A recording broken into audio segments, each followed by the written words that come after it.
And that is the most precious thing. Now, if God is to manifest a world in which there are jivas endowed with will, then for us to at the same time expect him to make it possible that no one will ever make wrong choices is like asking God to make a round square or a square circle. It's a silly question, you understand? If you're going to have jivas with will, then a natural consequence is going to be that at times they're going to make wrong choices. And this is the emphasis of the Gita, of course, in the 5th chapter, the 5th verse.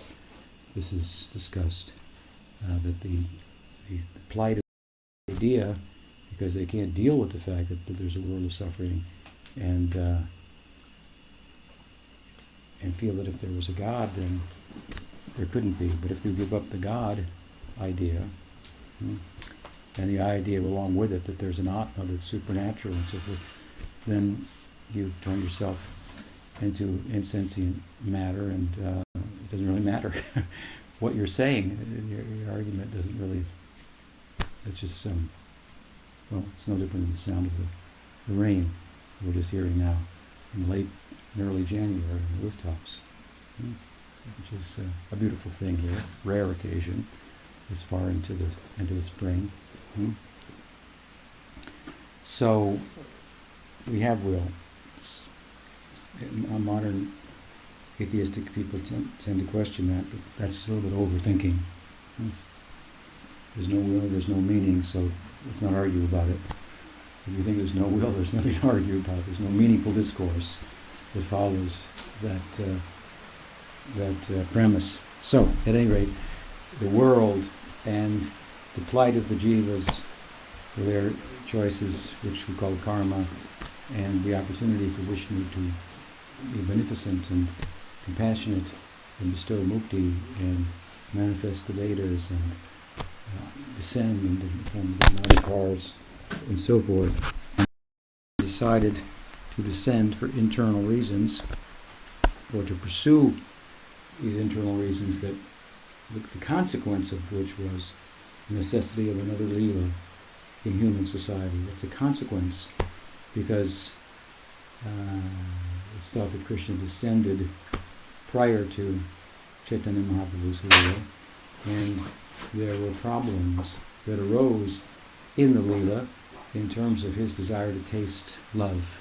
The problem being that he saw that Radha's love exceeded his. And this Leela is thought to be played out more fully in human society, because humans love in ways that does not take place on any other of the locos or planes of consciousness, planets if you like, that are described in the Bhagavatam. There's Tapaloka, Siddhaloka. They're not loving one another there. They're doing tapa and austerity and meditating and so forth. In Brahmaloka, you don't have these kind of romances and so forth. In the heavenly planets, some semblance, but it's not like on Earth, because there's no negative consequences that are immediately experienced. The ups and downs of love and so forth. So human society is the perfect place. In this sense, Gaudiya Vaishnava is rather human. It speaks to us about the fact that our penchant for and our drive for love can be fulfilled. We simply need to repose it in the right object. Now, a fellow recently just brought to my attention, wrote a comment to my recent article published on Huffington Post about the Bhagavad Gita and the apparent violence in it and so on and so forth. And the article spoke in some measure about detachment and how that is a step in the direction of loving and so forth. The fellow commented that he could understand that to some extent, that by detachment and stepping back, we go to the underlying reality of consciousness, and we have love on that basis for everyone, but the individual loving between humans, between husband and wife, between parents and child and so forth, seems to be done away with by that. So he was just kind of musing about that and thinking about that and thinking that it was, it was kind of an expensive trade-off in a sense. It's of course we don't see it like that. And also to further reply to that, if you will, I think that especially in Gaudiya Vaishnavism, the idea is that yes, well, in any sense, if you love your wife, then it's very likely that you don't love somebody else's wife. So it becomes a smaller idea of love. A person may put the concerns of his or her family somewhat on the back burner for the sake of the nation. And now the family becomes, public and subject to attacks and so on and so forth, but there was a higher cause and so on. So this principle of sacrificing, if you will, detachment, is tied to the same principle. Obviously, even within human scale and human range, is acknowledged to be something that is a step forward into a larger circle of loving. And so from the Vedanta perspective, this is the biggest step and so forth. However, in the context of Gaudiya Vaishnavism, especially in relation to other Gaudiya Vaishnavas, certainly we can be detached and attached to them at the same time, because the devotees of Krishna are equally worthy of being objects in which we can repose our love, as is Krishna. Of course, it depends on how much they're actually Vaishnavas and how mature they are and so on and so forth. So you can actually have friends, so to speak, in Gaudiya Vaishnavism. You can, in the highest sense, there is the love of Krishna in the Leela, and then there is the love between the devotees in the Leela. Nanda Maharaj loves Yasoda, but both of their love is more focused on Krishna than on one another, and so forth. So you don't find this in other schools of Vedanta. But besides that, I believe that when we step into a larger circle, if you will, of love, or a deeper penetration into what we are, and love on that basis, and our love expands then, for example, to universal compassion for the plight of all jivas, it doesn't mean that we have no affection for those who are close to us, family members, and no concern for the details, if you will, of their suffering, and that we don't tender to them when we can. In other words, yes, there is a shadow, if you will, of love, and there is the real substance of love. But the shadow of love is also included within the substance of love. So if I know this within Vaishnavism, married persons, for example, with children, Bhaktivinoda had so many children. He cared about them on a human level as well. And in other words, we may have deeper knowledge and experience, but we also acknowledge that we ourselves are also at the same time in human dress, and we carry out dutifully our obligations there and show affection and so on and so forth. But we're anchored somewhere else at the same time. So the two, anyway, are not, one does not liquidate the other. Yes, we do look beyond the surface of love, of superficial love, which is attachment. We become detached. We're in a better position to love the person for what they are, and to even help them to pursue their own interests rather than just seeing them as an object to fulfill my mentally conceived necessities and so on and so forth. So at any rate, here we find a discussion of the elders of Chaitanya Mahaprabhu as the external reason is described. In other words, Mahaprabhu Krishna was to appear in human society, and so before he appeared, arrangement was made for his elders to come, his Guru Advaita, Ishwar Puri, Madhuvan Puri, Jagannath Mishra, Sachimata, Keshava Bharati, and so on. All these elders, they appeared first. So it is in the context of talking about the elders that now Krishna has emphasized the position of Advaita, who was the principal Vaishnava in Navadvip, at whose home the kirtans were being performed, who was speaking from a devotional perspective on the Gita and the Bhagavatam, and they were absorbed in Harikatha and the bliss of all this, but he had, as Krishnadas says, some sorrow at the same time. What is that? Chanting is not working? No. He had sorrow for those who were bereft of the company of the Vaishnavas and the sweetness of the teaching and the practices and so forth. So this is the character of the Vaishnava. And what did he do then? He called for Krishna to appear, to remedy the situation. He's Mahavishnu. He's calling for the Yuga Avatar, but he's calling Krishna himself as his calling, if you will, which was corresponding with the time of the Yuga Dharma, also corresponding with Krishna's internal reasons for descending. And so what did he do? We heard in our last class that he worshipped Krishna with tulsi and the water from the Ganges. Simple. Patram pushpam palam toyam. Krishna says, Yo me bhakti prachati taram bhakti paridam ashnami prayatatmana. Offer me one leaf, or one flower, or one drop of water, or one fruit with bhakti. If a real devotee, a real bhakta offers me that with bhakti, he says, ashnami, I'll eat it. There's different ways to understand that. It means, literally, I'll eat it, but it could be interpreted as meaning, I will accept it, because you generally don't eat leaves.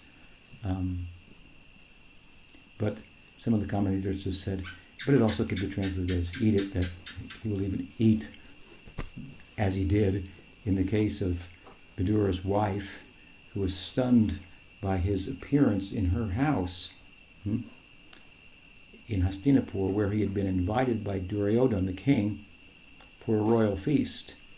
He skipped the feast and went straight to Vidura's house. Vidura was not home. His wife was there, and Krishna said, feed me, I'm hungry. She said, I haven't got anything here. He said, there's some bananas. So she began peeling the bananas, and in her ecstasy, thinking Krishna's in my house, asking for bananas, she was feeding him the peels and throwing away the bananas. And he was eating the peels. So this is Krishna. He said to be Bhavagrahi Janardana, he who accepts the spirit of the offering. So if our heart is in the right place, that is all important. Now the verse that corresponds with what Advaita did also says Ashnami Prayatatmana. The Prayatatmana means it should be offered in a proper way. This refers to the technicalities of archan. So they should be clean, on time, and so on and so forth. But that doesn't preclude offering from the heart being accepted. But with regard to archan, those things should be in place, and we should learn those things to do it technically, if you will, in the right way. But if it's technically done in the right way, but the heart is not in the right place, then will it be offered? Let's give an example. A man comes to the temple, stands in front of the deity. What does the Achman? Offers a flower. And in his heart, he's praying, oh, Krishna, please give me money. Here's the flower. He does it perfectly. Mother Yashoda, on the other hand, she is chasing Krishna with a whipping stick and tying him up. She didn't seem to do it right. But why is she tying up? Because she's afraid he might run away.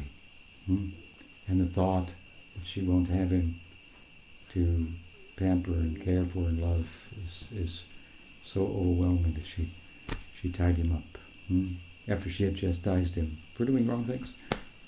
So this is a nice example of contrast. Her heart is in the right place, and see the form in which her worship is being expressed in a way in which, in a land of spiritual rules, Vaikuntha, the people are shocked. You can't do that. You can't act like that with Krishna. He's one of the avatars of Narayan. He should be worshipped properly, so on and so forth. So this is Golok. This is a very special place. This is the ideal of Chaitanya Mahaprabhu. So anyway, Wait is calling him Krishna. And he's coming in this particular form to act as the Yuga avatar and to fulfill his internal desires. And so the story goes on again. This is a synopsis of the Adi Leela. So he mentions Jagannatha Mishra Patni Sachira Udare Ashtakanya-caritāmṛta Huila Janmi Janmi More. He's telling the story. Jagannath Mishra, who is the husband of Sachi. These two are very important people. They're mentioned here as persons who appeared obviously before Chaitanya Mahaprabhu appeared to play the role in the Leela of his mother and father, and they're identified with Jagannath with Nanda Maharaj and Vasudeva, and Sachimata with Yashoda Mahi. We know that Jagannath Mishra passed away in the Leela before Chaitanya Mahaprabhu took sannyas. And this has been questioned, what's the significance of that? And so I would like to say something about that tonight. And in the context of that, we should say something about Sachi. We have to, the name of Chaitanya Mahaprabhu, Sachinandan, is a famous name.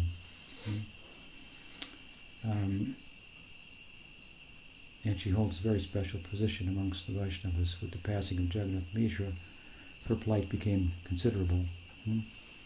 And with Mahaprabhu's taking sannyas, that much more.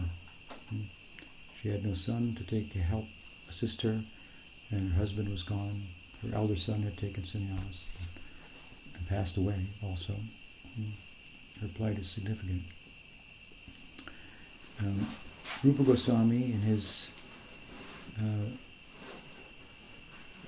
verse, in which, in his dramas, in which he identifies Chaitanya Mahaprabhu as the deity, Unatolja Rasam Sabhakti Sriyam Hari Purata Sundar Yuti Kadamba Sandipitaha Sada Hridaya Kandave Spuratova Sachinandana. So after speaking about the gift of Mahaprabhu coming in Kali Yuga, rarely given, the highest jewel of rasa to the world, that he himself is relishing, and Rupa Goswami says, may that son of Sachi, who gives the bliss to Sachi, appear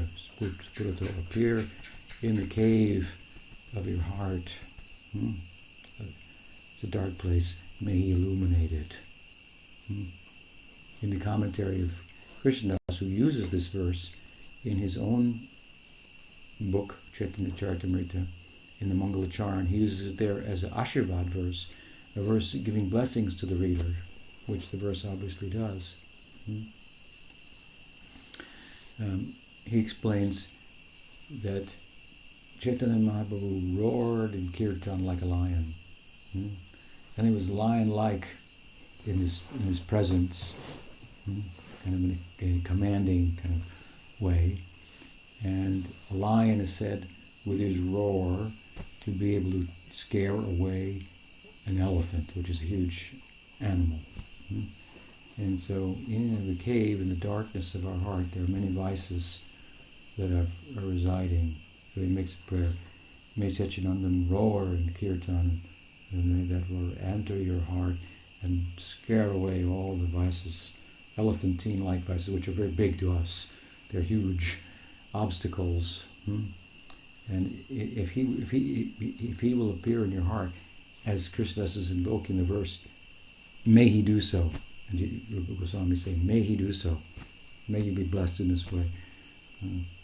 Then there's great hope that these elephantine-like advices and desires and so forth will be chased away, and the dark cave of the heart will be illumined.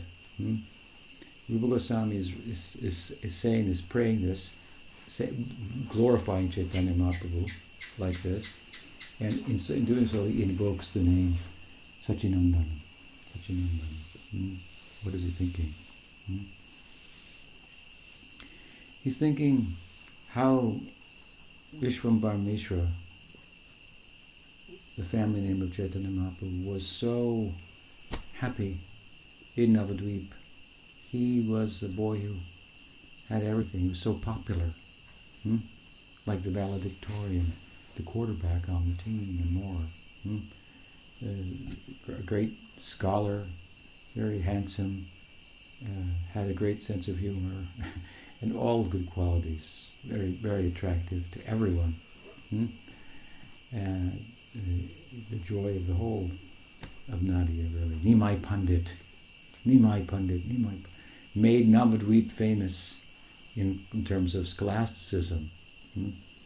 The wise and elderly Pandit Keshav Kashmiri came there, and the boy Nimai Pandit defeated him on the banks of the Saraswati, the banks of the Ganges, where he sat and the door of every home is open to him. Such was the position of Chaitanya Mahaprabhu, Vishvambara Mishra. But that son of Sachi, he loved the inhabitants of Navadvip so much, but the love that they had for him was such that at the same time he could not bear that others did not have it, or opportunity to have it. And for that reason he took sannyas and left Navadvip. And having done so, what happened? By Nityananda Prabhu's tricks, he thought he was on his way to Vrindavan, and he ended up in Shantipur at the house of Advaita. In a trance, he had taken sannyas, he left, and Nityananda went after him and tricked him. Follow me, we're going to Vrindavan. He ended up at the house of Advaita, and Nitai had arranged for all the devotees to come. Mahaprabhu had left in the wee hours of the morning, and Sachi stood in the shadows like a stone, and Mahaprabhu walked out for us. So Nitai, he brought everyone there except for Vishnupriya, but Sachi came. And seeing them all, Mahaprabhu wept and wept. What have I done? What have I done? How could I leave all of you? All of my praying bhaktas for sannyas. What is that? It's an anga of Vigyan Marg. He did it because people respect the Aishvarya of Gyan and Vairagya, knowledge and detachment, so they would show respect to him, and then he could teach them bhakti naturally. This is a similar idea of Bhakti Siddhanta Saraswati Thakur, to create a monastic order amongst the Gaudiyas dressed in saffron, and they would stick out by their color and uniform and so on and so forth. People had respect for the saffron cloth. So, that being said, what did Mahaprabhu? He wept, and he placed himself back in the hands of Sachi and says, do what you want with me, whatever you want to do with me. And she reasoned that what's done is done, now you should go. But stay in Puri, we will hear about you, news will come back and forth, and the devotees go there sometimes, and so on, and continue to be a sannyasi. So she placed himself in her hands. So Rupa Goswami is thinking about the benediction of Mahaprabhu, what he came to give, the blessing that he came to give to the people, and how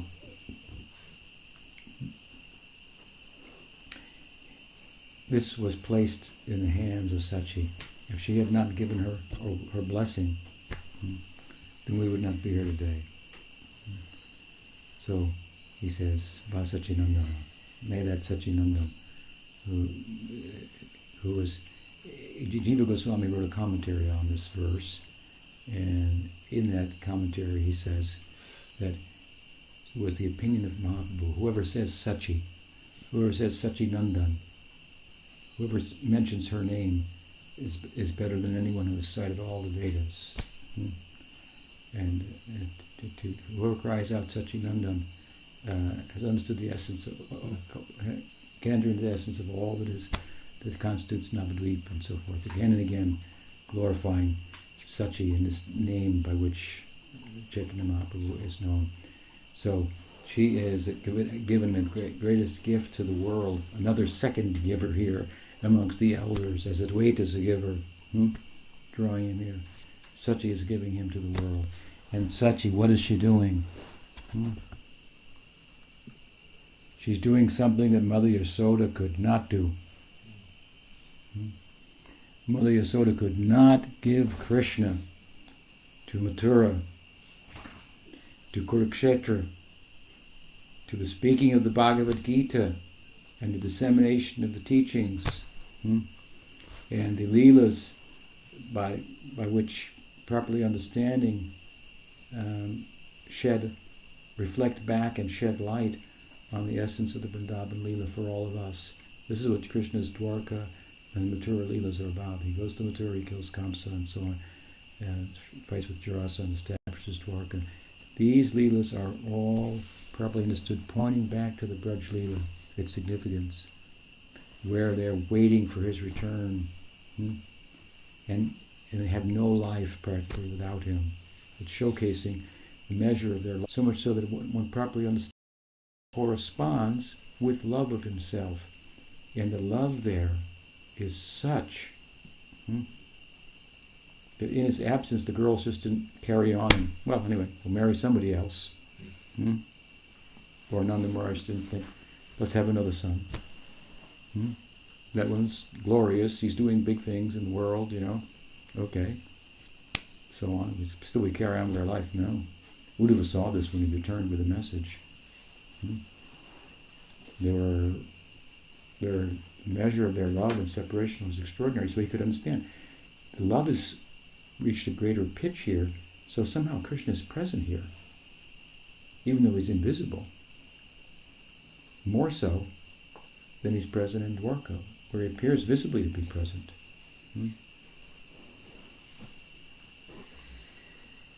Jiva Goswami explains in Krishna Sandarbha that the gopis would have spurti. The word is used in Rupa Goswami's verse, spuratos vasachinandam, means like an epiphany, vision.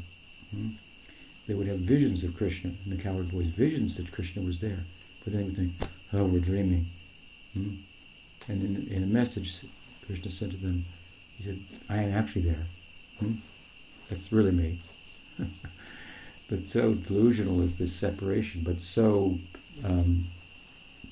compelling, love and separation. So, my point anyway is that these Leelas are the Leelas, the Dwarka Leela, in some respects, the Bhagavad Gita, Krishna's teaching, the basic Vedanta of the Leela, the theological sequel of the called the Bhagavatam, is played out. So the Gita is an example, and establishing Dharma and so forth in the world. Mother Yasoda, anyway, couldn't let him go to do this.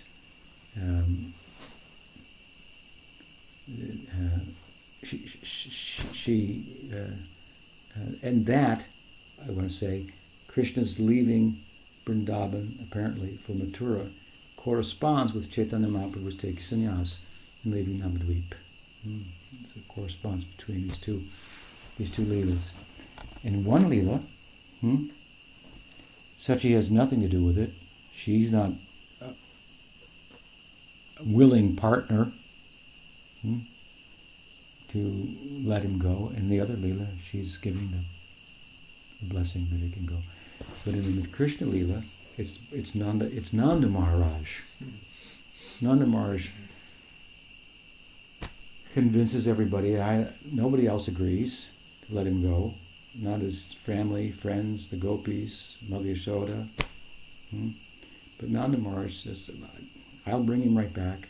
He has some obligation. Vasudeva and Devaki, they're in prison there by this evil Kamsa. Let him go, and certainly he'll be able to plead their case, perhaps, to Kamsa, and so on. So Nanda Maharaj, he gives his blessing to it and goes with Krishna to Mathura with the condition that he'll bring him right back. And of course, as we've heard in recent discussions, Nanda Maharaj came back without him, but nobody faulted Nanda Maharaj because they could see how badly he felt and how he was bewildered, if you will, by the city people, Vasudeva and Devaki, who, after being freed from the prison, said, this boy should be educated. He should get schooled now, get initiated here. Sandipani Muni lives in Avanti. He's famous, and so Nanda Maharaj came back and empty-handed. So the plight of Nanda Maharaj is significant. Nobody faults him. We found, I think we were discussing recent days, the Brahma Gita also, where Radharani is speaking to the bumblebee, and Uddhava was there and seeing this. And that there is an instance, if we follow that commentary on that chapter of the Bhagavatam by our acharyas, there is a place in which Radharani speaks about Nanda Maharaj and says he's not at fault. He did that, he took Krishna away, but he's not at fault. And so look at his plight and so on and so forth. So here we are in Gaur Leela. And Jagannath Mishra is leaving because he can't do it again. He can't do it a second time. So Sachi, Mother Yasoda in the form of Sachi, she has to take the burden. She's the one who will give the blessing that Chaitanya Mahaprabhu will. It's okay, you can leave Vrindavan, take sannyas, and go and save the world. And for that, no one can criticize her. Indeed, we invoke her name. Jai Sachinandan, Jai Sachinandan, Jai Sachinandan.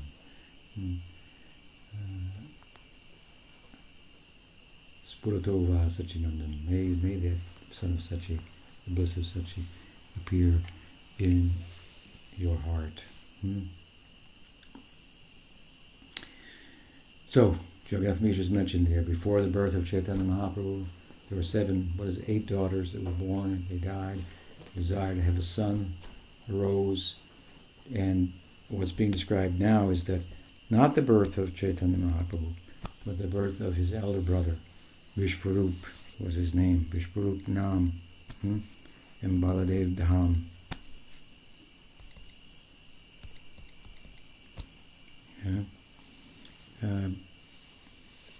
Apatya Birahe Mishrer Dukki Holaman Putra Lagi Aradila Vishnu Racharan.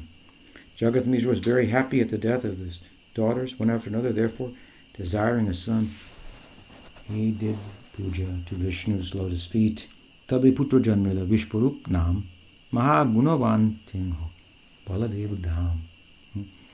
So he was Vishwarup Nam Baladev Dham. He says, thus, thereafter, a son was born. His name was Vishwarup. He was Mahagunatena. He was filled with extraordinary qualities. And he was Baladev Dham. He's the very incarnation of Baladev himself. Of course, here we find a correspondence as well with Krishna Lila, in which the partial manifestation of Baladev, Ananta, appears within the heart of Devaki and prepares the ground for the appearance of Krishna. This is the work of Baladev, this is the work of the Guru, who is thought to be a local manifestation of the Akhanda Guru Tattva, the reservoir of Guru Tattva that is Baladev, or Nityananda Prabhu. Baladev, of course, is the elder brother of Krishna. In that way, he's also the guru, one of the gurus of Krishna. And he embodies the Guru Tattva, which is effectively a manifestation of the Godhead acting as a servitor of the Godhead and exemplifying service. Krishna is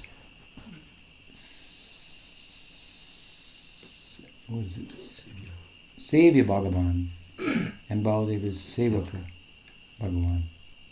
So Krishna is the Bhagavan who is to be served, and Baladev is Bhagavan who's acting as showing how to serve. Sevya and Sevaka.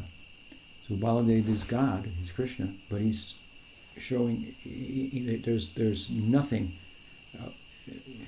He's connected in service with every aspect of Krishna. He is his, he manifests as his shoes, as his crown, as his robes, and Nityananda Prabhu is manifesting as his Mahaprabhu's Brahman thread, his shoes, his umbrella over his head. What about Madhurya Rasa? Yes, he gets out of the way, that may go on. He blesses that also. He's the Maryada Purusha of Krishna, so he makes sure that Krishna behaves properly. Why then doesn't he report? Doesn't he know? Doesn't he report his rendezvous with the gopis? That would be improper behavior. No, he doesn't report that because he wants it to go on before he gets out of the way. He's the one who Yashoda Mai is appointing you. Make sure he behaves. You're the elder brother. He doesn't report on it. He reports on other things. Krishna ate dirt. He doesn't say Krishna was eloping with the gopis. I think he's quiet about that. Until he appears as Nityananda Prabhu. Then he glorifies this in the person of Caitanya Mahaprabhu, this idea. So, as Baladev appears before Krishna, so the Guru appears before Krishna and gives Krishna, and prepares the ground in our heart also for planting the seed of bhakti. He makes the ground fertile by siksha. And then when it's ready to receive, then he gives the seed of diksha. So here, before the appearance of Krishna in the form of Caitanya Mahaprabhu, a partial manifestation of Baladev is appearing in Sachi. Just like, as I say, Ananta was a partial manifestation of Rohini Nandan, of Vrindavan, Baladev, appearing in Devaki, preparing the ground. Like Baladev carries the plow, Haldar. So the plow is for preparing the garden for then planting the seed. This is his work. So, the parallel, and he appears here in Gaur Leela, and his name is Vishwarup. Full of all good qualities.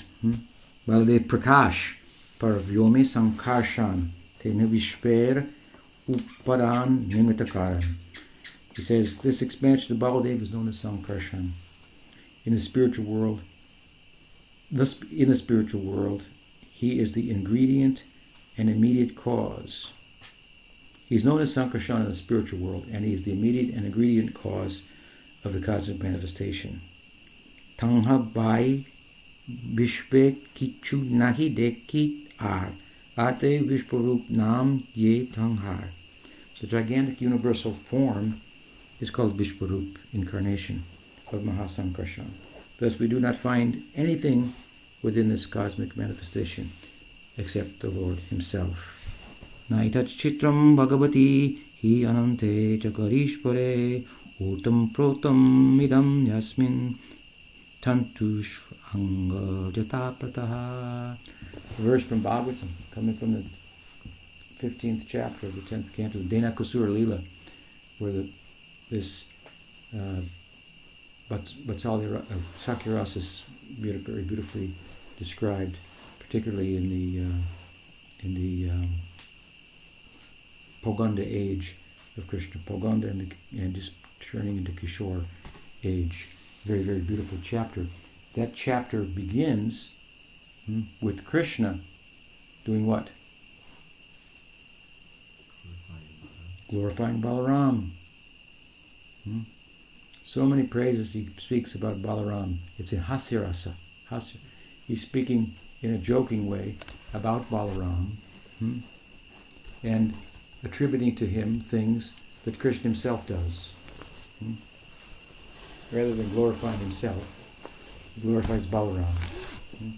And what Balaram means to the forest and so forth and so on, and to the gopis. He's speaking in a joking way. This is in the context of their Sakya rasa, that the secondary rasa of hasya, humor, is manifesting. But there's another thing that Krishna is doing here, because in the Lila he's speaking with all the cowherd boys, glorifying Balaram. Balaram is this, Balaram is that, Balaram is...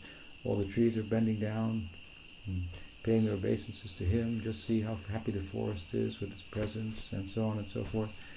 And then he says, in that chapter, he says, in a covert way, of course it's brought out by our acharyas. Now, excuse me for a moment, because I've heard this morning that a famous astrologer has come to the house of so-and-so, and I think that it would be improper not to go and visit with him. Of course, it would be interesting too, because, we all want to know what our future is. So I think I should go there, and of course I can't go with everybody here, so I'll just take a couple, like Subal and Ujjwal, Kinkini, the Priyanarmasakas. And of course actually he goes to Radhakund and Shyamakund and meets with the gopis and so on and so forth. So he's given a big glorification of Baladev, because all the other boys are going to stay behind but Baladev. So he paves the way for his escapades, so to speak, amidst the cowherd boys. In this one verse he says, in a covert way, I will go there. This is the secrets of the Bhagavatam. Secrets in relation to Sakya Rasa brought out by our acharyas. No one can read it like that and show in the grammar how he's saying this. This is one of the specialties of Gaudiya Vaishnavism. The Manjari Bhav is the most special, but these Priyanarmasakas, Vishwanath says in the 9th chapter, 9th canto of Bhagavatam, where the inhabitants are said to curse their blinking, Brahma for creating eyes that blink. It speaks about the men and women. He says this refers to the gopis, and amongst the men only the Priyanarmasakas, and they two are more or less the same. There are differences, and the excellence, or in terms of intimacy, of the Manjari Bhav exceeds that, but of the Priyanarmas, but the two complement one another, and are very much involved in the romantic life of Krishna. So, anyway, a beautiful chapter of the Bhagavatam, and in that chapter is giving an overview, as I say, of this Poganda and the beginning of the Kishore Leela of Krishna with regard to Sakya Rasa. And in the context of that, the story of Dhenukasura is told. So after the killing of Dhenukasura, then we find this verse here. Again, going back to the beginning and glorifying Baladev. Because when they went to kill Dhenukasura, the boys said, "Man, those tal fruits are so sweet. They smell so delicious that we want to taste them." If you study the language there, you see they're saying, "We want you to have the pleasure of experiencing them through our tasting them. We want to please you." It's in praying. In other words, the cowherds have different desires, but all these desires if properly understood, they're all arising in the context of the Sarup Shakti, which is all for the pleasure of Krishna. So, although they personally want to taste the tal fruits, they understand this will be pleasing to Krishna. And so they make a case. These tal fruits were being protected by Dhenukasura and his friends, so no one could go there. But it's a very sweet fruit, apparently. And so the boy said, "Hey Ram, you're such a big guy. Krishna said all these things about you. But, we go out and we've had many adventures here, and we've never seen you do anything very extraordinary.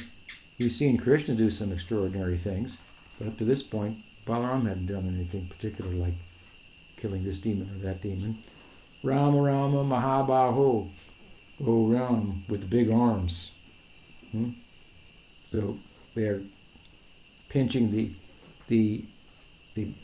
cowherd ego of Balaram. You're a big guy. This Vira Rasa, another secondary rasa, is prominent in Sakya Rasa. They like to fight, especially Yudhavira, play fighting and so forth. So they're egging him on, so to speak. You're a big guy, you got big arms, you're the elder brother, but what have you done? Show us your power. They challenge one another like this. Of course, they have matches and wrestling and championships and so on and so forth. This is their play. This is one of the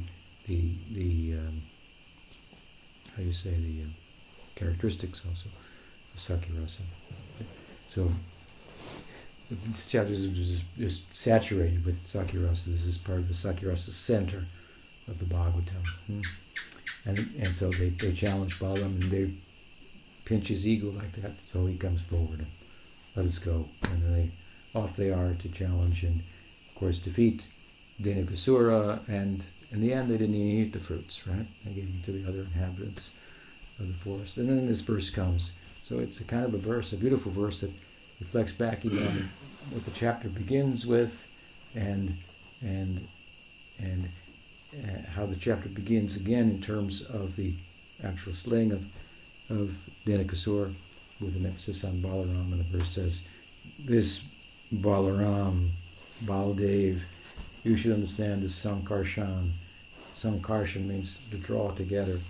That the whole cosmic manifestation, he's like woven into the cosmic manifestation like you weave a sweater, and it goes like this, I guess, right? This way and that way. The whoop and the warp. I don't remember. Something like that. As a thread of cloth, as the threads in a cloth spread, this means the woven cloth, lengthwise and breadthwise.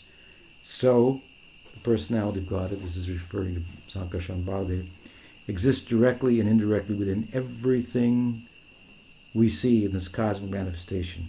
This is not very wonderful for him. So, no big deal, they say. No big deal that you've killed Dhenukasura. Anyway. Of course, this is probably the words of Sukadeva, but it's the kind of conclusion. So, let's see how big you are. No big deal. After all, this is who he is. This is Baldev. He is the manifester of the Dham. He presides over the Sandhini. This means the existential potency, the existence potency, from which the place, the location, the domain is derived. So he presides over that. And similarly then, expanding as Mahasankarshan presides in this way in Vaikuntha. And when Narayan has a desire to bestow mukti and show compassion, the manifestation of the world. He manifests the world. He's behind us. Mahasankarshan appears as Mahavishnu. Of course, we start to further identify him, give him a name of his own, Mahavishnu, and so forth. And Baladev's over here, but actually Mahavishnu, Sankarshan, these are different expansions from Baladev. And so the Jagat, the world, and here it's spoken of here, that he's woven throughout the world. And this is another instance in Caitanya-caritāmṛta, in which Krishnadas Kaviraj Goswami, in speaking about Baladev here, about the expansion of Baladev, Vishvarup, not Nityananda Prabhu, but Vishvarup, the older brother of Chaitanya Mahaprabhu, who took sannyas and left home and passed away. Nityananda comes later. He's also the brother of Chaitanya Mahaprabhu, just like Rohini Nandan and Yashoda Nandan are brothers, although they come from different mothers. So there's a parallel in that way as well.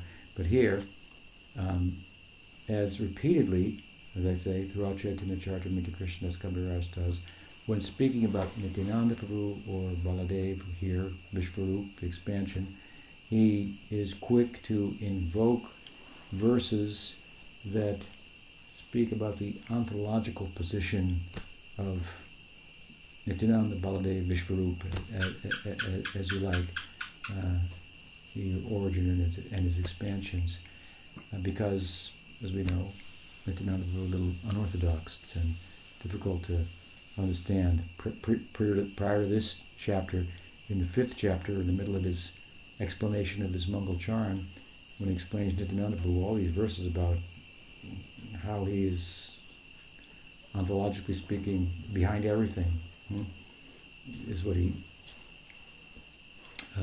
his own self-composed verses that he cites and explains, that we might understand the extraordinary position of Nityananda Prabhu and have proper regard for him, because without proper regard for Nityananda Prabhu, Heno Nitai Bine Nai by Radha Krishna Puribe Nai.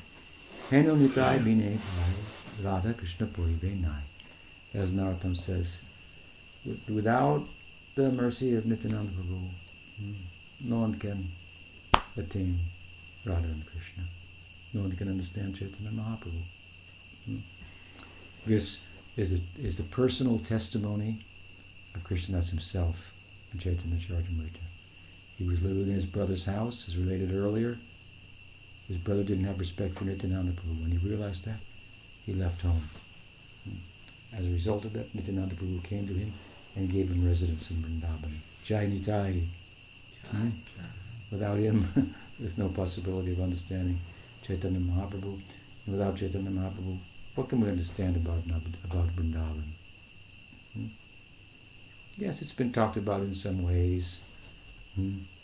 Obviously, before the appearance of Chaitanya Mahaprabhu, the Leelas are there in the Bhagavatam, and so. But who will understand the real significance of this without Chaitanya Mahaprabhu, who empowered Rupa Sanatana and Jiva Goswami to write the commentaries that they did, that give us the inside story. And that's all coming out here in Caitanya-caritāmṛta. Shri Caitanya-caritāmṛta ki jai. Krishnadas Kaviraj Goswami Mahashaya ki jai. Shri Vishvarup ki jai. Jagannath Mishra ki jai. Shri Sachinandan Gaudhari ki jai. Gaur Bhaktivinoda ki jai. Gaur Premanande.